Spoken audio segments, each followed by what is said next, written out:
NGK படத்துல work பண்ண பெரிய டெக்னீஷியன் முதல் டிரைவர் கிளாப் அடிப்பவர்கள் என ஒருவர் கூட விட்டு போகாத வகையில கோல்டு காயின் கொடுத்தார் நம்ம சூர்யா. அதை தொடர்ந்து சூர்யாவுடைய இந்த தாளார தங்க மனசை படக்குழுவும் பாராட்டினாங்க. அப்பவே பொங்கல் முடிந்ததுக்கு அப்புறம் படத்தின் போஸ்ட் ப்ரொடக்ஷன் பணிகள் தொடங்க போவதாக சொன்னாங்க. அதன்படி தற்போது போஸ்ட் ப்ரொடக்ஷன் பணிகளும் நல்லா தான் போயிட்டு இருக்கு. இந்த படத்தை ஏப்ரல் மாதத்துல தமிழ் புத்தாண்டு அன்னைக்கு ரிலீஸ் செய்ய படக்குழு திட்டம் போட்டிருக்காங்களாம். இந்த படத்தை பற்றி அப்டேட் கேட்டு ரசிகர்களே ரொம்பவே டயர்ட் ஆயிட்டாங்க. இந்த நிலையில இந்த படத்தின் ட்ரீசரை பற்றி தற்போது ஒரு தகவல் வெளியாகி இருக்கு. அது என்ன என்பதை பார்க்கலாம்.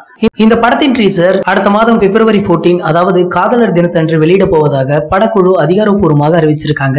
இந்த படத்தை பற்றி அப்டேட்டே இல்லாமல் இருந்த ரசிகர்களுக்கு இந்த தகவல் வெளிவந்து குஷிப்படுத்தி இருக்குன்னு தான் சொல்லணும். அந்த அளவிற்கு இதை ட்விட்டர்ல ஷேர் செஞ்சு கொண்டாடிட்டும் வராங்க. சூர்யா, என்ஜிகே, காப்பான் இந்த 2 படத்துக்கு அப்புறம் யார் கூட அடுத்த படத்துல இணைய போறாரு அப்படின்றதுதான் இங்க பெரிய கேள்வியே. அந்த வகையில சூர்யாவும் டைரக்டர் ஹரியும் இணைய உள்ளார்கள் என்பது எல்லோருக்குமே தெரியும். ஆனா இந்த படத்தை யார் தயாரிக்க போறா அப்படின்றதுதான் இன்னும் குழப்பமாவே இருக்கு. முதல்ல சன் பிக்சர்ஸ் இந்த படத்தை தயாரிக்க போறாங்க அப்படின்னு சொன்னாங்க. ஆனா அதை தொடர்ந்து நீண்ட நாளுக்கு அப்புறம் இந்த படத்தின் மூலம் மீண்டும் ஹேவியம் நிறுவனம் களமிறங்க உள்ளதாகவும் சொல்றாங்க. ஒருவேளை 2 படத்தையும் ஹரி இயக்க உள்ளாரா அப்படின்னு தெரியல. ஆனா ஏவிஎம் உடனான பேச்சு தான் அதிகமா அடிபட்டு வருது. இந்த படத்திற்கு கூட தலைப்பு யானை அப்படின்னு இணையதளங்கள்ல ரொம்பவே வைரலா போச்சு. இதை தொடர்ந்து இந்த டைட்டிலை வச்சு சூர்யாவின் முந்தைய புகைப்படங்களை எடுத்து ரசிகர்களும் ஃபேன்மேட் போஸ்டர்கள் எல்லாம் வெளியிட்டாங்க. இதனாலேயே இந்த டைட்டில் ரொம்பவே வைரல் ஆச்சு.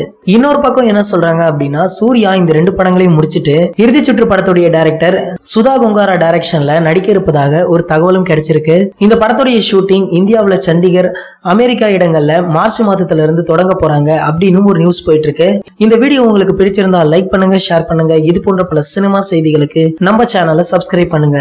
மேலும் அப்டேட்டை மிஸ் பண்ணாம பார்க்க அருகில் உள்ள பெல் பட்டனை கிளிக் பண்ணுங்க. இந்த 2 வீடியோவை நீங்க மிஸ் பண்ணிருந்தீங்கன்னா கிளிக் பண்ணி பாருங்க.